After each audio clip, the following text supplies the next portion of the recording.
കയറി. സോറി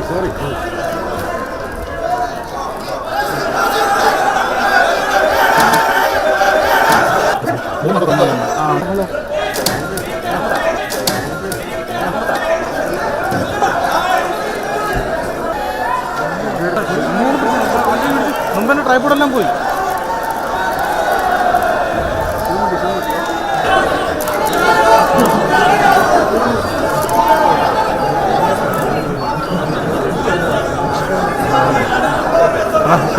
സാധനം നിൽക്കണ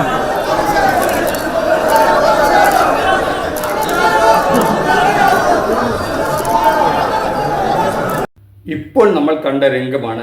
ശിവൻകുട്ടി സാറിനെ പറ്റി പറയുമ്പോൾ മലയാളികളുടെ മനസ്സിലേക്ക് ഓടി വരുന്നത് ഈ രംഗമായിരിക്കും. ശിവൻകുട്ടി സാറിനെ പറ്റി കളിയാക്കുന്നതും ഈ രീതിയിലാണ്. അന്ന് അസംബ്ലിയിൽ ഏതാണ്ട് 10 വർഷത്തിന് മുമ്പാണ് കെ.എം. മാണി സാറ് ബഡ്ജറ്റ് അവതരിപ്പിക്കാൻ വന്നപ്പോൾ അന്ന് അസംബ്ലിയിൽ ഉണ്ടാക്കിയ കോലാഹലത്തിൻ്റെ ഒരു ദൃശ്യത്തിൽപ്പെട്ട ഒരു ഭാഗമാണ് ഇപ്പോൾ നമ്മൾ കണ്ടത്. അതിൽ ശിവൻകുട്ടി സാർ കാണിക്കുന്ന ഒരു പെർഫോമൻസ് അപാരം തന്നെ. പിന്നെ അദ്ദേഹത്തിനെ കളിയാക്കുന്ന മറ്റൊരു വിഷയം, അദ്ദേഹത്തിന് ഈ പറയുമ്പോൾ ചിലപ്പോൾ ഈ 986 എന്നൊക്കെ പറയുമ്പോൾ 9086 എന്നാവും, അല്ലെങ്കിൽ 9600 എന്ന് പറയുമ്പോൾ അത് ചിലപ്പോൾ 960 എന്നൊക്കെ ആയിപ്പോവും. അങ്ങനെ പുള്ളിക്ക് അങ്ങനെ ഒരു ചെറിയ പ്രശ്നമുണ്ട് ഈ ഇത് പറയുമ്പോൾ. അത് പറഞ്ഞും കളിയാക്കും. പക്ഷെ ആള് പരമശുദ്ധനാണ് കേട്ടോ. കാരണം ഇത്രയും ആത്മാർത്ഥതയുള്ള ഒരു നേതാവുണ്ടോ എന്ന് നമുക്ക് സംശയമാണ്. സ്നേഹസമ്പന്നനാണ്. മന്ത്രി മുത്തശ്ശൻ എന്നാണ് കുട്ടികൾ വരെ, കാരണം ഇപ്പോൾ വിദ്യാഭ്യാസ മന്ത്രിയാണ്, പഴയ SFI നേതാവാണ്, കുട്ടികളുടെ എല്ലാ പ്രശ്നങ്ങളും അറിയുന്ന ഒരു നേതാവാണ്. എന്ന് മാത്രമല്ല BJPക്കാരുടെ ഉണ്ടായിരുന്ന ഒരു ആഫീസും പൂട്ടിയ നേതാവാണ്. എന്തായാലും ഇപ്പോൾ ഈ ശിവൻകുട്ടി സാറിനെ പറ്റിയിട്ട് എന്താണ് ഇപ്പോൾ ഇവിടെ പറയാനുള്ള കാരണം എന്നറിയണ്ടേ? അത് പറയുന്നതിന് മുമ്പ് സ്പേസ് മലയാളത്തിന്റെ പുതിയൊരു എപ്പിസോഡിലേക്ക് എല്ലാവർക്കും സ്വാഗതം. കേരളത്തിലെയും ഇന്ത്യയിലെയും ലോകത്തിലെയും ഏറ്റവും പുതിയ സംഭവ വികാസങ്ങളെ ഏതാനും മിനിറ്റുകൾക്കുള്ളിൽ വിശകലനം ചെയ്ത് നിങ്ങളുടെ മുന്നിൽ അവതരിപ്പിക്കുന്നു. അതിനായി ഇപ്പോൾ തന്നെ സ്പേസ് മലയാളം സബ്സ്ക്രൈബ് ചെയ്ത് ബെല്ലൈക്കൺ എനാബിൾ ചെയ്ത് വെച്ചോളൂ. സബ്സ്ക്രൈബ് ചെയ്തോ, ബെല്ലൈക്കൺ എനാബിൾ ചെയ്തോ? ഓക്കെ. അപ്പോൾ ഇന്നത്തെ വിഷയം നമുക്കൊന്ന് വിശദമായി നോക്കാം. അപ്പോൾ നമുക്ക് വിഷയത്തിലേക്ക് വരാം. നമ്മൾ ശിവൻകുട്ടി സാറിനെ പറ്റിയല്ലേ പറഞ്ഞത്? അയ്യോ, ശിവൻകുട്ടി സാർ ഈ കഴിഞ്ഞ ദിവസം കേരളത്തിലൊരു സംഭവം ഉണ്ടായി. ഒരു സ്കൂളിൽ, ക്രിസ്ത്യൻ മാനേജ്മെൻറ്റിൻ്റെ കീഴിലുള്ള ഒരു CBSE സ്കൂളിൽ ഒരു മുസ്ലിം പെൺകുട്ടി തട്ടമിട്ട് ചെന്നു. അപ്പോൾ ആ കുട്ടിയോട് ആ സ്കൂളിലേക്ക് തട്ടമിട്ട് വരരുത് എന്ന് പറഞ്ഞു. ഈ സ്കൂളിൻ്റെ നിയമാവലി അതിനനുവദിക്കുന്നില്ല, അതുകൊണ്ട് തട്ടമിട്ട് ഇവിടേക്ക് വരരുത് എന്ന് പറഞ്ഞത് വലിയ കൂളിളക്കമുണ്ടാക്കിയിരിക്കുകയാണ്. കാരണം അതിനൊരു യൂണിഫോം കോഡൊക്കെ ഉണ്ട്. ആ സ്കൂളിനൊരു യൂണിഫോം ഉണ്ട്. അവിടെ ഒരു പാൻറ്, ഷർട്ട്, കോട്ട്, പെൺകുട്ടികളാണെങ്കിൽ 2 ഭാഗത്തേക്ക് തലയൊക്കെ പിന്നിയിട്ടിട്ട് മാത്രമേ വരാൻ പാടുള്ളൂ. അപ്പോൾ മുസ്ലിം പെൺകുട്ടികളൊക്കെ ഇപ്പോൾ തട്ടമിടുക, അല്ലെങ്കിൽ പഴയ തട്ടമിടുക പറയും. ഇപ്പോൾ അതിന് ഹിജാബ് എന്നായി. എന്താണ് പറയുന്നത്? ഹിജാബ് ധരിക്കുക അല്ലേ?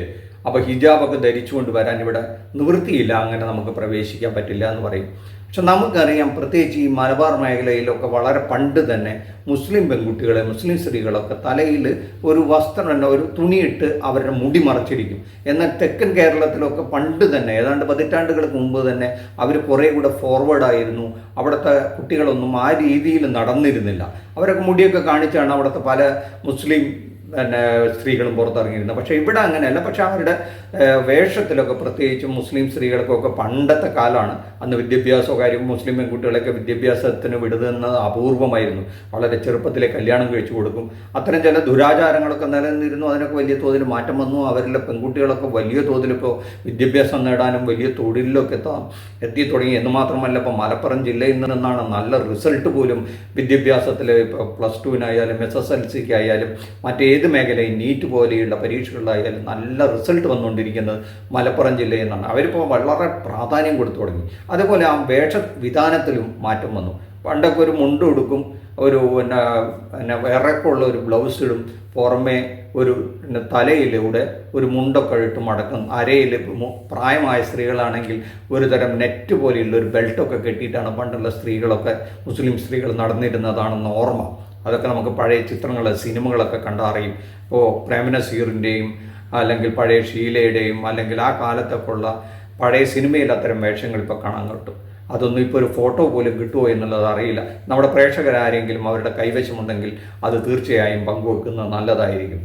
എന്തായാലും ഇതൊരു പുലിവാലായി ഇപ്പോൾ ഈ മുസ്ലിം പെൺകുട്ടികൾക്ക് അല്ലാത്ത സ്കൂളിൽ, പൊതുവിദ്യാലയത്തിലോ അല്ലാത്ത സ്കൂളുകളിൽ ശിരോവസ്ത്രം അണിഞ്ഞ് അവർക്ക് പഠനം തുടരാൻ, വിദ്യാഭ്യാസം നടത്താൻ പറ്റില്ല എന്നുള്ളൊരു സ്ഥിതിയിലേക്ക് നമ്മുടെ രാജ്യം എത്തിപ്പെട്ടിരിക്കുന്നു എന്നുള്ളതാണ്.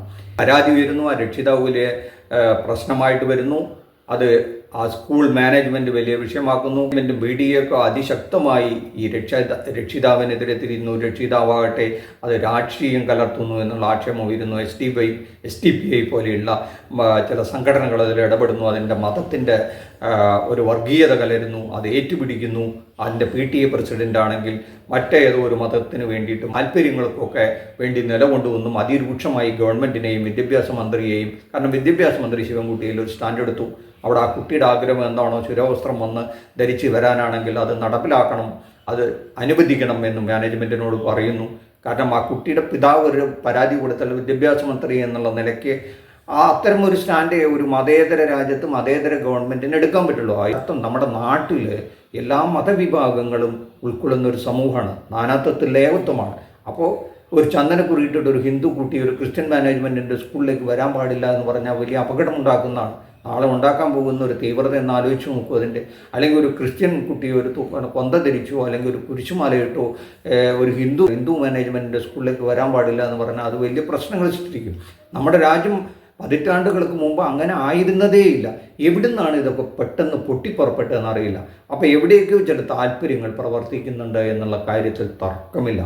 ശിവൻകുട്ടി പറഞ്ഞ അതിലേറ്റവും വളരെ വ്യക്തമായ ഒരു സ്റ്റാൻഡുണ്ട്. കുട്ടിക്ക് ആ സ്കൂളിൽ പഠിക്കാനുള്ള എല്ലാ അവകാശമുണ്ട്.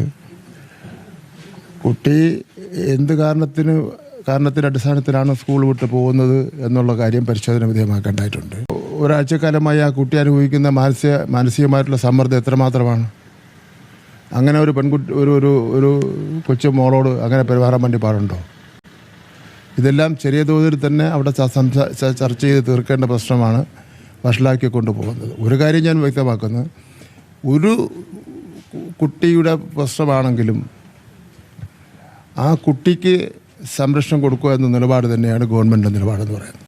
അപ്പോൾ ശിവൻകുട്ടി സാറ് ഈ ഒരു വിഷയത്തിലെടുത്ത നിലപാട് വളരെ പക്വമാർന്ന, വളരെ പ്രശംസനീയമായ, അല്ലെങ്കിൽ ഒരു മതേതര രാജ്യത്തിന്, നമ്മുടെ ഭരണഘടനയ്ക്ക് ഒക്കെ അനുകൂലമായ നിലപാട് തന്നെയാണെന്നാണ് വിശ്വാസം. മറ്റുള്ളവർക്ക് ഏതെങ്കിലും തീവ്രപരമായ മതവിശ്വാസം ഉൾക്കൊള്ളുന്നവർക്കോ അല്ലെങ്കിൽ അതികഠിനമായ, കാരണം ഈ അടുത്ത കാലത്തായിട്ട് ഒരു ക്രിസ്ത്യൻ മുസ്ലിം ഒരു വിഭജനം അല്ലെങ്കിൽ ഒരു പ്രത്യേക വൈര്യം വളർത്തിയെടുക്കുന്നതിന് നമ്മുടെ സമൂഹം ബോധപൂർവം ശ്രമിക്കുന്നുണ്ട് എന്നുള്ളതാണ് പല ഭാഗത്തു നിന്നും ഉയരുന്ന ഒരു പ്രചരണം. അത് ശരിയാകുന്ന വിധത്തിലാണ് ഇപ്പോൾ നടക്കുന്ന പല കാര്യങ്ങളും എന്നാണ് നമുക്കും തോന്നിയിട്ടുള്ളത്. അതുകൊണ്ട് ഈ കാര്യത്തിൽ വളരെ പക്വമായ തീരുമാനമാണ്. മാനേജ്മെൻറ്റിന് വേണമെങ്കിൽ അവർക്ക് സംസാരിച്ച് തീർക്കാവുന്ന ഒരു വിഷയമായിരുന്നു. ഇനി അങ്ങനെ ഒരു പരാതിയായി വന്നിട്ടുണ്ടെങ്കിലും ഈ സ്കൂളിൻ്റെ ഇപ്പോഴത്തെ നിയമം ഇങ്ങനെയാണ്, മറിച്ച് നമുക്കൊരു തീരുമാനമെടുക്കാൻ ബുദ്ധിമുട്ടായതുകൊണ്ട് നിങ്ങൾക്ക് മറ്റേതെങ്കിലും സ്കൂളിലേക്ക് പോകണമെങ്കിൽ പോകാം, അല്ലെങ്കിൽ ഇതുമായിട്ട് ഒത്തുപോകാൻ പറ്റുമെങ്കിൽ ഒത്തുപോകാം. അതല്ലെങ്കിൽ ഈ കുട്ടിക്ക് ഇത് അനുവദിച്ചു കൊടുത്താലും പ്രത്യേകിച്ച് ആകാശമൊന്നും ഇടിഞ്ഞു വീഴാൻ പോകുന്ന ഒരു സംഭവമേ അല്ല. ഒരു കുട്ടി ശിരോവസ്ത്രം അണിഞ്ഞ് വന്ന് ആ സ്കൂളിൽ പഠിച്ചാൽ എന്ത് സംഭവിക്കാനാണ്? ഒന്നും സംഭവിക്കില്ല. സ്കൂളിൻ്റെ എന്തെങ്കിലും പഠന നിലവാരം കുറയോ അല്ലെങ്കിൽ അതിൻ്റെ മഹിമ കുറയോ ഒന്നും സംഭവിക്കില്ല. ശിവൻകുട്ടി പറഞ്ഞ അതിലേറ്റവും വളരെ വ്യക്തമായൊരു സ്റ്റാൻഡുണ്ട്. ഒരു കുട്ടിക്ക് വേണ്ടിയിട്ടാണെങ്കിൽ പോലും ഗവൺമെൻറ്റിന് ആ നിലപാടേ എടുക്കാൻ പറ്റുള്ളൂ. ആ പ്രശ്നം പറഞ്ഞു തീർക്കേണ്ടതായിരുന്നു മാനേജ്മെൻറ്റ്. ആ കുട്ടിയുടെ രക്ഷിതാവുമായിട്ട് പറഞ്ഞു തീർത്ത ശിരോവസ്ത്രം ധരിക്കാതിരിക്കുകയോ ആ കുട്ടിയുടെ ഇഷ്ടമാണ്. ആ സ്കൂളിൻ്റെ അവിടെ പഠിപ്പിക്കാൻ താല്പര്യമില്ലെങ്കിൽ ആ കുട്ടിയെയും കൊണ്ട് പുറത്തേക്ക് പോകാം. അങ്ങനെ ഒരു സ്കൂളിൽ ഒരു മുസ്ലിം പെൺകുട്ടി ഒരു തട്ടമിട്ട് വന്നു കഴിഞ്ഞാൽ എന്താണ് പ്രശ്നമുള്ളത് എന്നുള്ളത് അവർ തന്നെയാണ് പറയേണ്ടത്. അവിടുത്തെ യൂണിഫോമിൻ്റെ ഒരു നിറത്തിൽ തലയിൽ ഒരു തുണിയിട്ട് ഹിജാബ് പോലെയുള്ള ഒരു വസ്ത്രം ധരിച്ചു വന്നാൽ മാനേജ്മെൻറ്റിന് എന്ത് നഷ്ടപ്പെടാനാണെന്ന്. ആ സ്കൂളിൽ എത്രയോ കുട്ടികൾ പഠിക്കുന്നുണ്ടെന്ന് പറയുന്നു. ബാക്കിയുള്ളവരെല്ലാം തന്നെ അത് ചില വിശ്വാസങ്ങൾ, മനുഷ്യൻ്റെ ചില വിശ്വാസങ്ങളാണല്ലോ, അത് മറ്റുള്ളവർക്ക് ഉപദ്രവമാകുന്നില്ലെങ്കിൽ, അവനവൻ്റെ വിശ്വാസം കൊണ്ട് മറ്റുള്ളവർക്ക് അതുകൊണ്ട് എന്തെങ്കിലും തരത്തിലുള്ള ഉപദ്രവമാകുന്നു എങ്കിൽ അത് ആ വിശ്വാസം ബുദ്ധിമുട്ടായിരിക്കും. പക്ഷേ ഇതങ്ങനെയല്ല.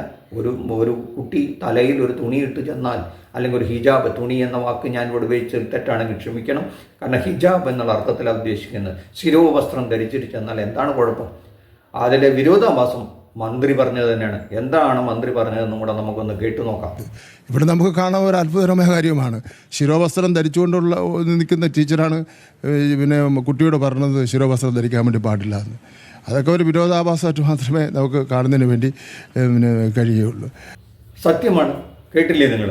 മന്ത്രി പറഞ്ഞതാണ് എൻ്റെ ശരി. കാരണം ശിരോവസ്ത്രം ധരിച്ച ഒരു കന്യാസ്ത്രീ ആണ് പറയുന്നത് ഈ ശിരോവസ്ത്രം ധരിച്ച് സ്കൂളിലേക്ക് വരാൻ പാടില്ല എന്ന്. കന്യാസ്ത്രീയെ സംബന്ധിച്ചിടത്തോളം അവരുടെ മതപരമായ വിശ്വാസമാണ്. ഒരു കന്യാസ്ത്രീ ആണെങ്കിൽ ആ രീതിയിലുള്ള വസ്ത്രധാരണം അത്യന്താപേക്ഷിതമാണെന്നുള്ളത് അവരുടെ ഒപ്പാണ്. അതേപോലെ മുസ്ലിം ആചാരപ്രകാരം അവരുടെ മുടി മറിച്ച് സ്കൂളിലേക്കും പൊതുസ്ഥലത്തും എത്തുക എന്നുള്ളത് അവരുടെ മതാചാര പ്രകാരമെങ്കിൽ അത് മറ്റുള്ളവർക്ക് എന്ത് ബുദ്ധിമുട്ടാണ് ഉണ്ടാക്കുന്നത്? നാട്ടിലെ നിയമത്തെക്കാൾ ഉപരി ഒരു നാട്ടിൽ എന്തെങ്കിലും നിയമം ഉണ്ടെങ്കിൽ പോലും ആ മാനേജ്മെൻറ്റ് വിചാരിച്ചാൽ അതിന് സിമ്പിളായിട്ട് ഒരു പരിഹാരം കാണാൻ പറ്റുന്ന വിഷയത്തെ കത്തിച്ച് വലിയ പ്രശ്നമുണ്ടാക്കുന്നത്. ഇത് മാത്രമല്ല, സർക്കാരിനെ വെല്ലുവിളിക്കുകയാണ്. ഇതാണ് ശിവൻകുട്ടിയോട് ആ ബഹുമാനം തോന്നാൻ കാരണം. അസംബ്ലിയിൽ അദ്ദേഹം എന്ത് കാണിച്ചു കൂട്ടി എന്നുള്ളതിനേക്കാൾ ഉപരി ശിവൻകുട്ടി ഈ പറയുന്നത് വളരെ വളരെ പക്വതയുള്ള, അല്ലെങ്കിൽ നമ്മുടെ രാജ്യത്തിൻ്റെ ഇന്നത്തെ അവസ്ഥയ്ക്ക് ചേരുന്ന ഒരു പ്രസ്താവനയാണെന്ന് തന്നെയാണ് വിശ്വാസം. അതിനോട് വിയോജിക്കുന്നവരുണ്ടാവാം. എന്തുകൊണ്ട് വിയോജിക്കുന്നു എന്നുള്ളത് നമ്മുടെ പ്രേക്ഷകർക്ക് അഭിപ്രായമുണ്ടെങ്കിൽ തീർച്ചയായും കമൻറ്റ് ബോക്സിൽ ഇടണം. നന്ദി, നമസ്കാരം. മറ്റൊരു വിഷയവുമായി അടുത്ത എപ്പിസോഡിൽ കാണുന്നവരെ താങ്ക് യു.